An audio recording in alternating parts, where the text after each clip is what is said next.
Actually had a warrant out for his arrest and thought he could actually have him to himself if he's thinking like, if they won't let me buy it, then I'm just gonna take it.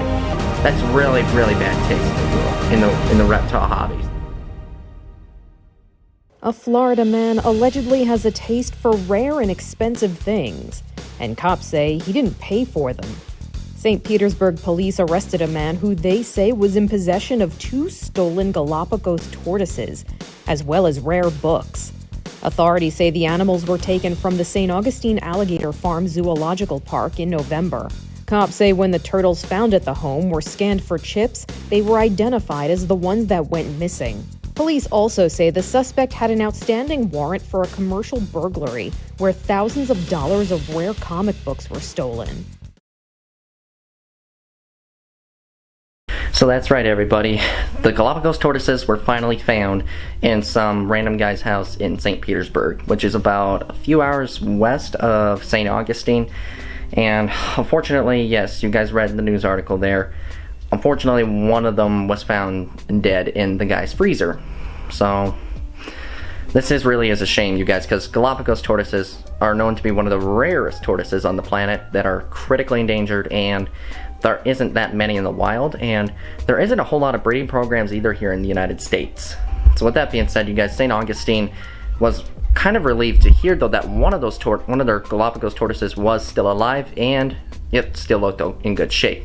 But with that being said though, we're gonna go ahead in a little further detail about what this person went through, what went through this person's mind in thinking about stealing a rare species of tortoise. Okay, so to get this story straightened out, everybody, you guys remember back several months ago, this past winter, there was a couple of rare tortoises stolen from the St. Augustine Wildlife Park, and it was, believe it or not, those 2 tortoises that you guys just saw in that news clip there were the exact same ones that were stolen out of that park. And the guy that actually took them, it turns out he has a history of actually stealing rare things, whether if it's like comic books or rare artifacts, and apparently he actually had a warrant out for his arrest after stealing thousands of dollars of rare comic books just recently. So, and the fact that I guess I don't know why this guy thinks he likes collecting rare things, but I mean, I guess some people do like to do that, but to steal them though, that's different. That puts really a bad taste in people's mouth that like to collect rare things. I mean, obviously, for example, I know it's not reptile really related, but I gotta show you guys this. This right here, it's a rare American Airlines Boeing 767 with the old livery on it. And I got this on Amazon a few years ago. At the time, when I got it a few years ago, it probably wasn't quite as rare as today, because the company that made this plane, they don't make them anymore. So they're kind of a rare thing to find online. And the fact that this guy decided to go ahead and just break into this alligator farm and just steal one of the rarest reptiles on the planet, and thought he could actually have him to himself if he's thinking like, if they won't let me buy it, then I'm just gonna take it. That's really bad taste in the world, in the reptile hobby. So the good news is though, this guy is eventually gonna be caught for it, so that's a good thing. But on one side though, they had 2 tortoises in possession, and unfortunately one of those rare Galapagos tortoises was actually found deceased in the guy's freezer, which is really disturbing to hear that. So with that being said, everybody, the St. Augustine Alligator Farm just recently also provided an update on that tortoise that was still alive. They kind of helped, they actually made him like a welcome home party to bring him back. So hopefully in the near future, something like this doesn't ever happen again, and to not just to the alligator farm in St. Augustine, but anywhere in the country that has some nice looking rare reptiles. So I really don't know how to conclude this, but with that being said, I'm just glad that one of these tortoises was still alive and was brought back to his home. So I guess it sort of kind of has, it kind of does have a positive outcome regardless. So, but to this guy that took him, I'm sorry, pal, but you're really a disgusting person for doing this. To me, there is nothing better than feeding my pet reptiles. And of course, one of those, my animals of course is feeding is my girl, Ellie, my children's python. And here she comes. Come on, girl. And she is ready to go. Right up here, girl. Yeah! Good job. Good job, Ellie. Wow. Wow. That is awesome. Look at that. That is just wicked. Totally wicked. And that's what pythons in the wild will actually do, you guys. They're ambush hunters. And since she actually picked up the mouse's scent right up closer, she knew immediately what that was. So she immediately took that opportunity to grab it. Because obviously in the wild, their prey item, since it's alive, they only got a one-shot chance actually of grabbing it. So if they miss, their prey is going to just take off, and who knows? They might actually not get another meal for weeks to come. So the fact that this is in captivity, and I obviously don't do live feeding, this is obviously much easier for her to get than obviously outside in her natural habitat. I guess it has been a little while, you guys, since you actually seen my boy Van Halen here. So let's go ahead and see if he... Oh, what in the world? Come on, bud. It's something you like. Woo! Okay. That I did not see coming. I did not expect him to try to come out of the cage like that. You are one crazy monkey, you know that? You are crazy. Seriously.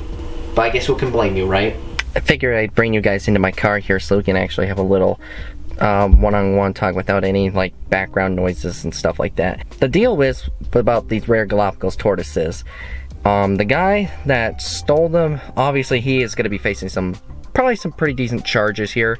And of course, like I said, when I saw the article, you guys saw it too. The guy apparently, I don't think it's his brother.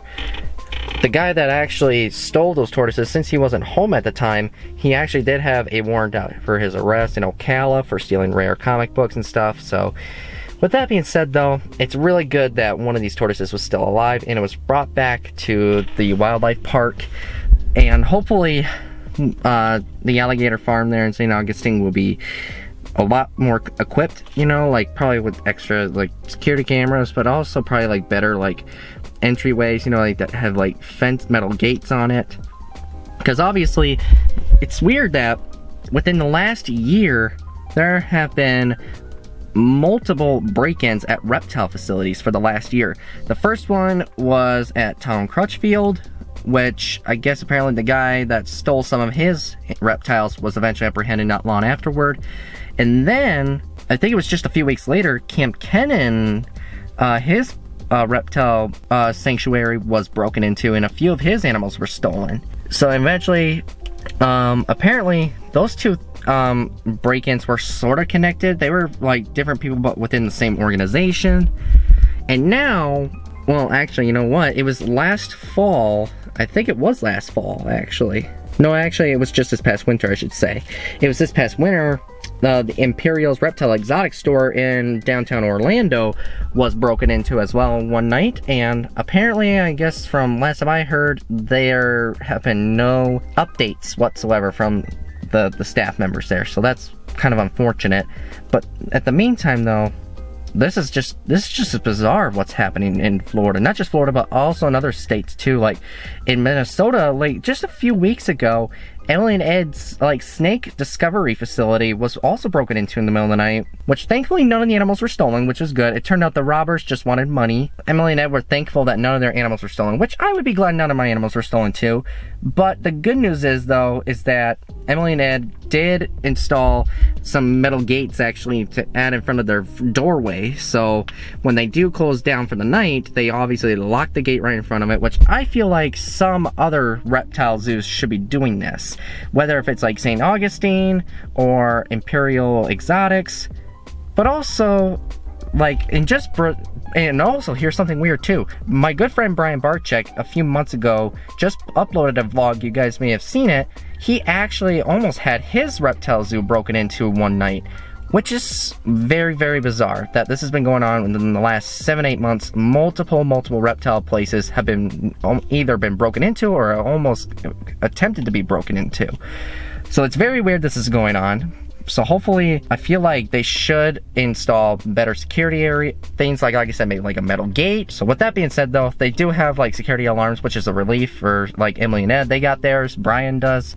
But let me know what you guys think about this. Do you guys think that this guy that stole the tortoises, what kind of charges do you think this guy is going to get? Because right now, obviously, from what I've heard, the guy hasn't been arrested, but he's definitely still out there somewhere with a warrant for his arrest. So with that being said, all I can do is just hopefully we can get justice for that poor Galapagos tortoise. So with that being said, let's go ahead and get inside, you guys, because the bugs are just starting to crawl all over my windshield, and that's kind of actually freaking me out a little bit.